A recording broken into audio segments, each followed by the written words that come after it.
जी welcome, Saraswati online classes में आपका स्वागत है। और हम अपनी आज सेकंड प्रश्नावली जो है एक चर वाले रैखिक समीकरण शुरू करने जा रहे हैं। ठीक है बेटा, तो एक चर वाले रैखिक समीकरण जो हम करेंगे उसमें क्या है कि सबसे पहले आपने छठी क्लास में भी पढ़ा है, सातवीं में भी पढ़ा है और हम आठवीं में पढ़ रहे हैं कि चर और एक होता है अचर। ये तो आपको पता ही है। चर ये एक्स वाई जेड, ए से लेके जेड तक जो भी समीकरण में आते हैं, जैसे x + 5 या x + 5 = 7। ठीक है, तो इसमें ये जो x y a से लेकर z तक ये समीकरण है। ठीक है, समीकरण और एक और होती है, आपको पता ही है कि पता समीकरण और एक होता है सर्वांग समता वगैरह, ये बराबर करने का नियम। ठीक है, उसको छोड़िए, पहले ये चर देखिए। चर क्या होता है? ये कोई भी समीकरण है उसमें ये जो x y z वगैरह ये होते हैं, a से लेके z तक कोई भी अक्षर हो सकता है, कोई भी अल्फ़ाबेट हो सकता है, इनको कहते हैं चर। क्या कहते हैं? चर। और ये जो अपने 5, 7 ये लिखी होती संख्याएं, इनको कहा जाता है अचर। क्या कहा जाता है? अचर। क्या कहा जाता है बेटा? अचर। तो ये इंग्लिश के अल्फ़ाबेट ये चर होते हैं और ये जो होते हैं संख्याएं, इन्हें अचर कहा जाता है। ठीक है, अचर हो गए ये। ठीक है, समझ गए आप लोग? या लिखना चाहो तो लिख भी सकते हैं x + 5 = 7। तो आप लिखेंगे ये तो हो गया चर, ये दोनों हो गए अचर। ठीक है, अभी बाद में लिखना जब मैं बोलूँ तब। ओके, अब देखो, अब ये चर और अचर में अंतर क्या है? पहले चर और अचर को पढ़ लेते हैं, फिर रैखिक समीकरण देखेंगे। तो ये जो चर होते हैं ना, चर, इनका मान हमेशा बदलता रहता है। जैसे अब x का मान यहाँ देखेंगे तो क्या होगा? देखो, प्लस के 5 इधर गए तो -7, 7 - 5 बराबर कितना आ गया? 2। x का मान कितना आ गया? 2। फिर ऐसे मान लो समीकरण है x + 8 = 12 है, तो x बराबर क्या होगा? 8 प्लस के इधर जाएंगे 12 - 8, तो x बराबर आ गया 12 में से 8 गए 4। अब x का मान यहाँ पे 2 आ रहा है, यहाँ पे x का मान 4 आ रहा है, तो x का मान बदल रहा है ना। हर समीकरण के साथ, हर बीजीय व्यंजक के साथ समीकरण का मान बदलता है। तो इसका अर्थ ये हुआ कि ये जो चर होते हैं ये हमेशा बदलते रहते हैं। चर का मान हमेशा बदलता रहता है। चर का मान हमेशा परिवर्तनशील होता है। इस चर का मान हमेशा बदलता रहता है या अलग अलग आता रहता है। ठीक है, सेकंड चीज देखना यहाँ पे, अचर देखो 5 है, अभी 5 है तो 5 ही रहेगा ना। पक्षांतर में कहेंगे यहाँ -5 होगा, लेकिन रहेगा तो 5 ही ना, है ना। तो अचर क्या होते हैं? नियत। अच्छा, यहाँ 5 है, इस समीकरण में 5 है, ये 7 तो 7 ही रहेगा, ये 5 है तो 5 ही रहेगा। लेकिन समीकरण में जो ये अचर होते हैं ये हमेशा जैसे हैं वैसे ही रहते हैं, उसको बोलते हैं कांस्टेंट। क्या बोलते हैं? कांस्टेंट, या कहते हैं नियत, जिसका मान बदलता नहीं है, समीकरण के साथ बदलता नहीं है, उसको बोलते हैं कांस्टेंट। तो अचर क्या होते हैं? ये 7 और 5 ये अचर हैं, ये नियत होते हैं। क्या होते हैं? नियत, कांस्टेंट होते हैं, मतलब इनका मान बदलता नहीं है, जैसे हैं वैसे ही रहते, नियत रहते हैं। ओके बेटा, चलो अब आप देखते हैं एक चर वाले रैखिक समीकरण, जैसे x + y = 7 ये लिखा हुआ है, तो x + 6 लिख दो, x + 6 = 7 लिखा हुआ है। इसमें ये जो x है चर, इसके ऊपर घात कितनी है? जिसके ऊपर कोई घात नहीं होती ना, उसके ऊपर 1 मानते हैं। कितनी मानते हैं? 1। तो चर के ऊपर अगर घात 1 हो तो वो होता है ऐसा चर ऐसे चर होते हैं एक चर वाले रेखिक समीकरण। इनको क्या बोलते हैं? एक चर वाले रेखिक समीकरण। जिस चर के ऊपर घात 1 हो तो उसे बोलते हैं एक चर वाले रेखिक समीकरण। तो हम इसमें एक चर वाले रेखिक समीकरण पढ़ेंगे। ऐसे चर जिनके ऊपर घात कितनी हो 1, उन्हें कहते हैं एक चर वाले रेखिक समीकरण। हम ऐसा नहीं पढ़ देंगे x² + 5y = 7 या x² + 8 = 9। ये x², इसके ऊपर घात कितनी है 2, ये द्विघात समीकरण हो जाएगा। ये हम नहीं पढ़ेंगे, अपने हैं एक चर वाले रेखिक समीकरण। ऐसे चर जिनके ऊपर घात कितनी हो 1, वो होते हैं एक चर वाले रेखिक समीकरण। तो आप लिखना चाहो इसकी परिभाषा भी लिख सकते हो, लिख लो कि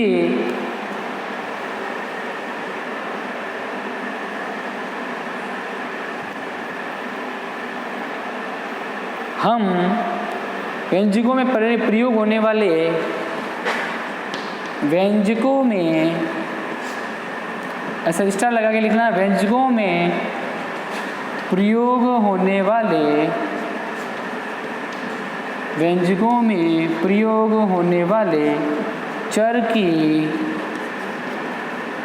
की घात कितनी होनी चाहिए? अधिकतम। चर की अधिकतम घात 1 होती हैं, उन्हें एक चर वाले, या चर भी क्या होना चाहिए? एक ही होना चाहिए। चर भी क्या होना चाहिए? एक। जैसे मान लो x + 5 = 7 है, ये हो गया एक चर वाला रेखिक समीकरण। ये चर कितनी है? x ही है। ऐसे नहीं x के पास y आ जाए, तो ये भी नहीं होना चाहिए।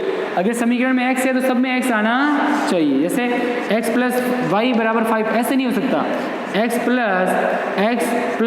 2x + 3x x में कितनी भी हो सकती है, x के अलावा दूसरा चर नहीं आना चाहिए, y z वगैरह नहीं आना चाहिए।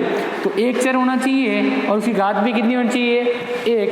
वो होते हैं एक चर वाले रेखिक समीकरण। तो व्यंजकों में प्रयोग होने वाले चर की अधिकतम घात 1 होती हैं तथा ऐसे लिख देना, तथा उनमें चर भी क्या होता है? 1। तथा केवल एक चर वाले, तथा एक चर वाले व्यंजकों का प्रयोग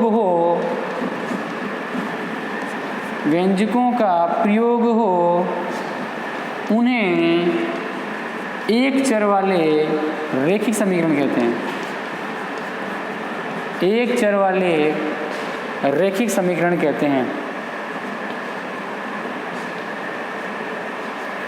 तो एक चर वाले रेखिक समीकरण किसे कहते हैं? जिनमें चर x है तो पूरी समीकरण में x ही रहेगा और उसकी घात कितनी होनी चाहिए? 1। तो वो होता है एक चर वाला रेखिक समीकरण। समझ गए आप लोग? चलिए इसको नोट कीजिए।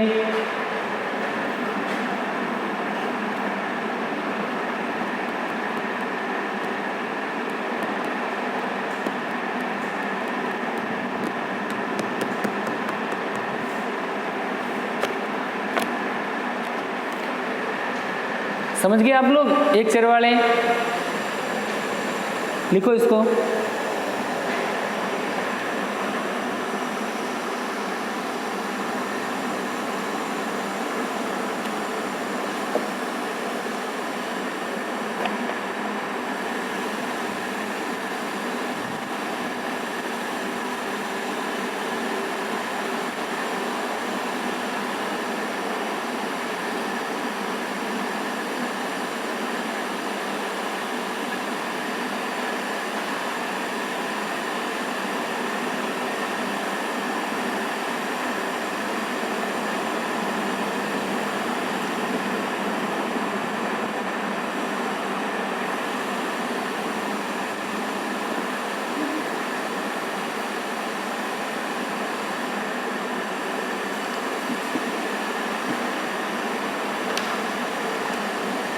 चलो लिख लिया होगा, इसको मिटा दो बेटा।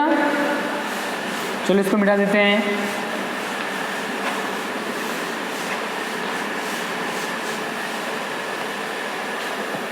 एक और आपने चीज देखी होगी, व्यंजक, और एक होता है समीकरण। व्यंजक और समीकरण में क्या अंतर है पता है? व्यंजक जैसे 2 और x आ गए, जिसमें चर और अचर दोनों हो वो होता है व्यंजक। क्या होता है? व्यंजक। ये 2 क्या है? अचर, x क्या है? चर। इसमें चर और अचर दोनों हो उसे व्यंजक कहते हैं। समीकरण में क्या होता है? समीकरण में बराबर का निशान आता है, जैसे 2x + 5 = 7। अगर ये बीच में निशान आ जाए तो वो समीकरण हो जाता है। तो ये व्यंजक बॉस, जब व्यंजक मिलते हैं तो क्या बनता है? समीकरण।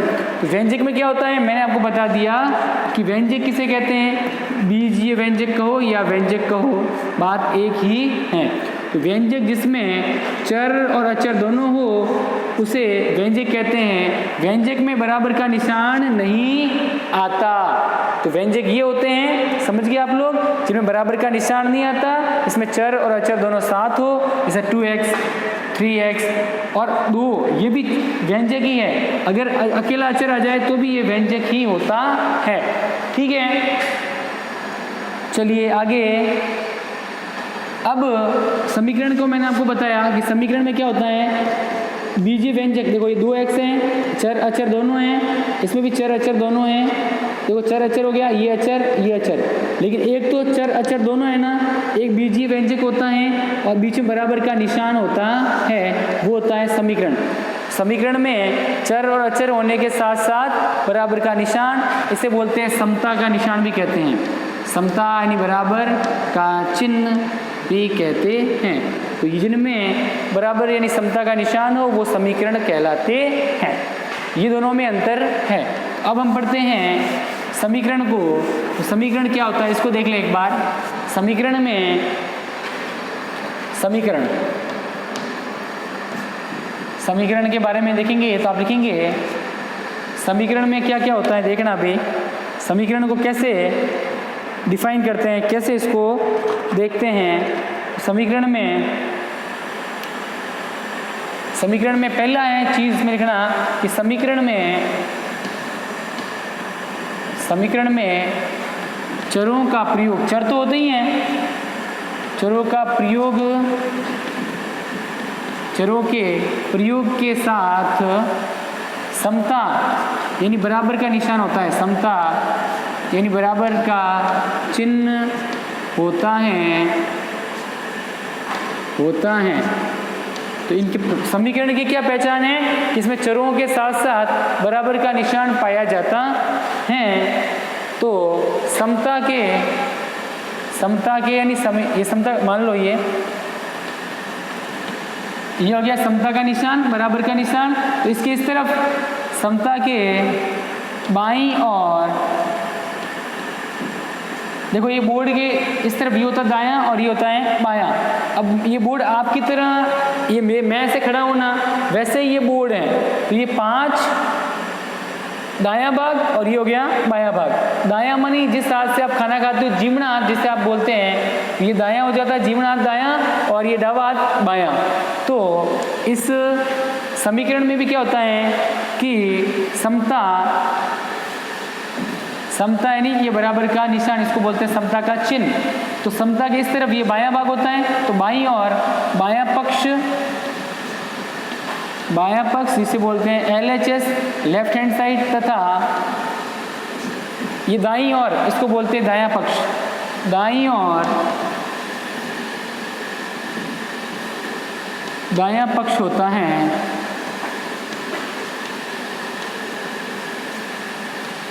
ओके। चलिए ये होती है समीकरण की पहचान। फिर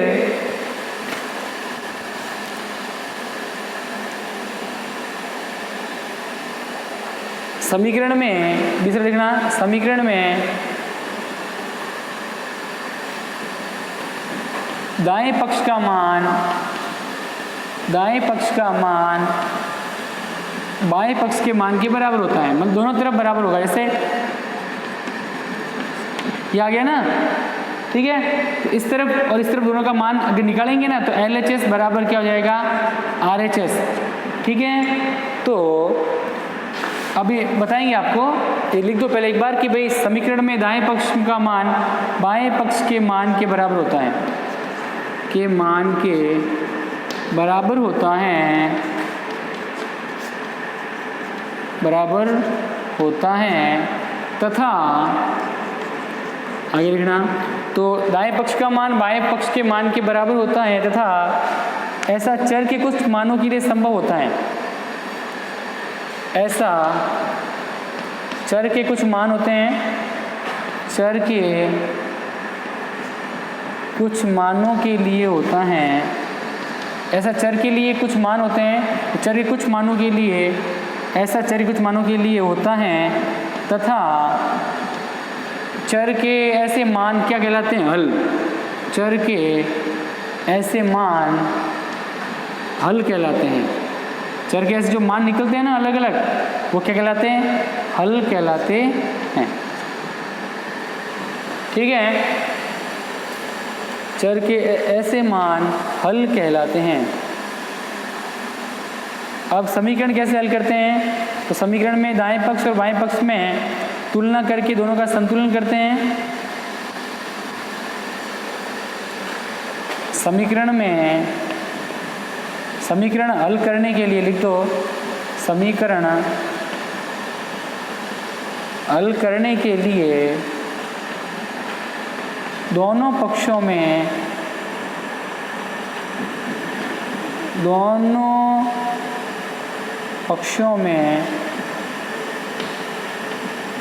समीकरण हल करने के लिए दोनों पक्षों में क्या करते हैं, दोनों पक्षों पर एक जैसी ही गणितीय संक्रियाएं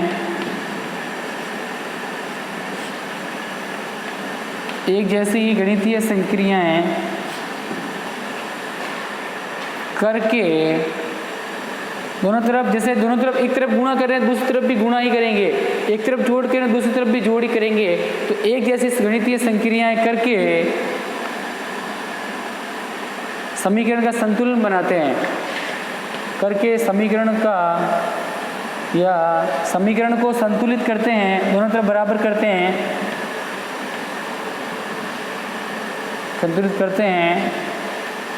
इससे क्या हो जाए, संतुलित इसलिए करते हैं ताकि समीकरण सरल हो जाए,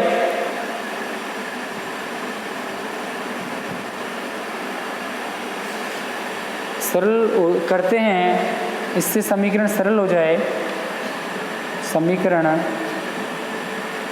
सरल हो जाए। ऐसे कुछ चरणों के बाद, ऐसे कुछ चरणों के बाद समीकरण को हल कर लेते हैं, समीकरण को हल कर देते हैं।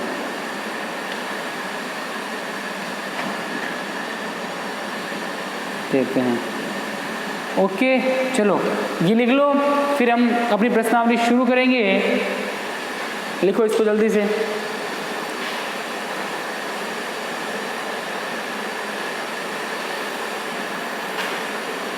लिख लो, फिर अपनी प्रश्नावली शुरू करते हैं और एक एग्जांपल द्वारा आपको समझा दूंगा मैं कि ये कैसे होता है। तो इसको आपने लिख लिया होगा, तो एक बार इसको समझ लो कि चरों का मान कैसे निकालते हैं, समता का चिन्ह कहाँ आता है। तो मैंने आपको बताया कि इससे मान लो 2x + 5 = 7 है, तो इसमें देखो ये होता है समता का निशान, यानी बराबर का निशान। बराबर का निशान को बोलते हैं समता का चिन्ह। चलो नीचे लिख लेता हूँ एग्जाम्पल के तौर पे। इसमें ऐसे लिख देना एग्जाम्पल, इसमें लिख देना 2x + 5, ये ऐसे लिख देना 2x - 3 = 7। ये होता है, ये कौन सा पक्ष हो गया, दायां पक्ष। ये तो था दायां पक्ष और ये दोनों हैं बाएं पक्ष में। समझ में आ गई बात? पहले देखें इसको फिर लिखें। ये है समता का निशान, तो मैं यहाँ लिख रहा हूँ समता का चिन्ह। समता का चिन्ह। ओके, ये हो गया। x क्या है? चर। ओके, ये तीनों लिख दो।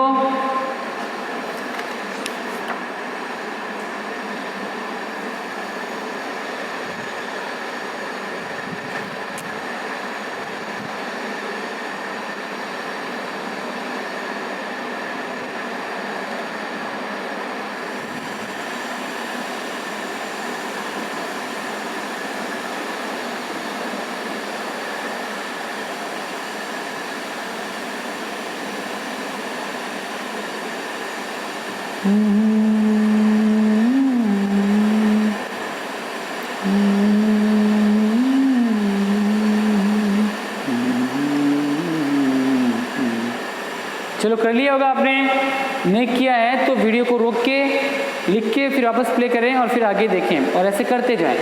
ठीक है, इसको मिटा देता हूं मैं।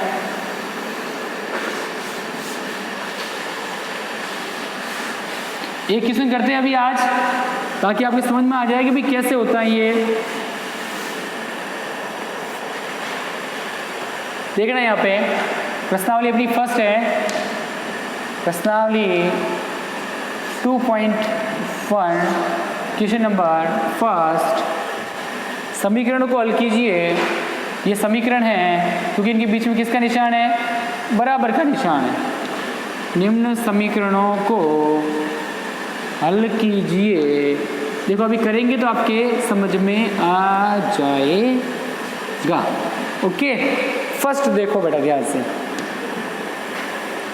ये अपने साथी में भी किया है, x - 2 बराबर 7। अब क्या करना है? अब क्या करेंगे? x यही रहेगा और एक होता है पक्षांतरण। पक्षांतरण मैंने आपको नहीं बताया, आपने साथ में पढ़ा भी है कि जब किसी अचर को इधर से इधर लाएं या चर को, चर या अचर कोई भी हो सकता है, उसका पक्षांतरण मतलब बाएं से दाईं ओर जाना और दाएं से दाएं जो कोई अंक है उसको बाईं ओर लाना, इसे बोलते हैं पक्षांतरण। दाएं पक्ष से किसी चर या अचर को दाईं ओर ले जाना और दाईं ओर से किसी चर या अचर को बाईं ओर लाना क्या कहलाता है? पक्षांतरण कहलाता है। अब देखो ये ये x तो क्या है? चर। ये क्या है? अचर। ये भी है अचर। तो x यही रहेगा और ये -2 है, ये जाएंगे इस तरफ, ये 7 यही रहेंगे, -2 इस तरफ गया तो किसका हो गया? +2।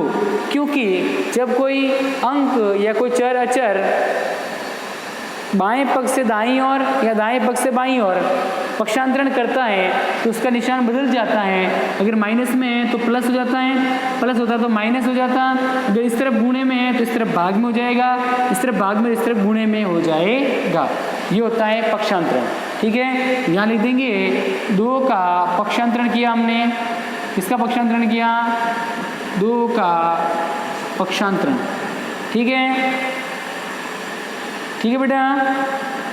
अब देखो x बराबर -2 इधर गया था, किसका हो गया? प्लस का। तो 7 + 2, 7 और 2 कितने हो गए? 9। x का मान आ गया 9। ठीक है, समझ में आ गया होगा आपके? ओके, यहाँ लिख देना ये 2 का पक्षांतरण, यहाँ से किया डायरेक्ट, तो यहाँ लिख देना 2 का पक्षांतरण। ठीक है, फर्स्ट। सेकंड देखना इसका। सेकंड है y + 3 बराबर 10। ध्यान से देखो, इसमें ये चर, ये y आया है तो पूरे समीकरण में सिर्फ एक y ही है, इसके अलावा x के z के कोई और दूसरा नहीं है। तो चर क्या है? एक ही है। और इसके ऊपर घात कितनी है? अगर किसी के ऊपर कोई घात नहीं है तो कितनी लगा सकते हैं? 1। तो इसके ऊपर एक घात है और ये अकेला चर है, तो इसको एक चर वाला रैखिक समीकरण कहेंगे। तो अब देखना y चर यही रहेगा, 3 यहाँ से गए इस तरफ, यहाँ प्लस में थे, इस तरफ जाते किस में हो जाएंगे? 10 यही रहेंगे, +3 इधर जाते किसके हो गए? -3। यहाँ क्या किया हमने? 3 का पक्षांतरण, 3 को हमने भेज दिया बाईं ओर से दाईं ओर पक्षांतरण करते ही निशान उल्टा हो जाता है, प्लस है तो माइनस हो जाएगा। तो y बराबर 10 में से 3 गए, पीछे कितने बचे 7, ये हो गया। ठीक है, चलिए देखो बेटा एक और तरीका भी है इसको करने का, लेकिन मेरे हिसाब से ये तरीका बेस्ट है। ठीक है बेटा, चलिए आगे करते तीसरा। 6 बराबर z+2, चाहे इधर हो चाहे इधर हो कोई फर्क नहीं पड़ता, जेड ये रहेगा अपनी जगह। ठीक है, जेड आ गया बाहर, 6 के 6, 2 प्लस के वो इस तरफ आ जाएंगे, किसके हो जाएंगे माइनस के। यहाँ हमने क्या कर दिया 2 का पक्षांतरण। ठीक है, तो जेड बराबर आ जाएगा 6 में से 2 के पीछे बचे 4। ओके, चलिए चौथा एक और करते हैं इसका।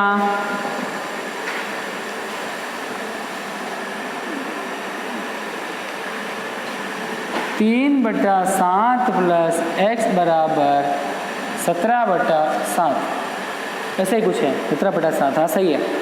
अब क्या करेंगे कि 3/7 इसके साथ क्या है x बराबर 17/7।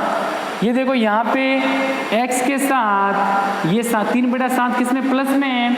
अब 3/7 को भेजेंगे इस तरफ, x तो यही रहेगा क्योंकि हमको x का मान निकालना है, x ये रहेगा। तो यहाँ हमने क्या किया 3/7 का क्या किया पक्षांतरण, 3/7 को यहाँ से इधर भेज दिया। तो 3/7 का पक्षांतरण करने पर x यही रहेगा, 3/7 यहाँ से उधर जाएंगे, यहाँ प्लस के थे उधर किसके हो जाएंगे माइनस के, 17/7 माइनस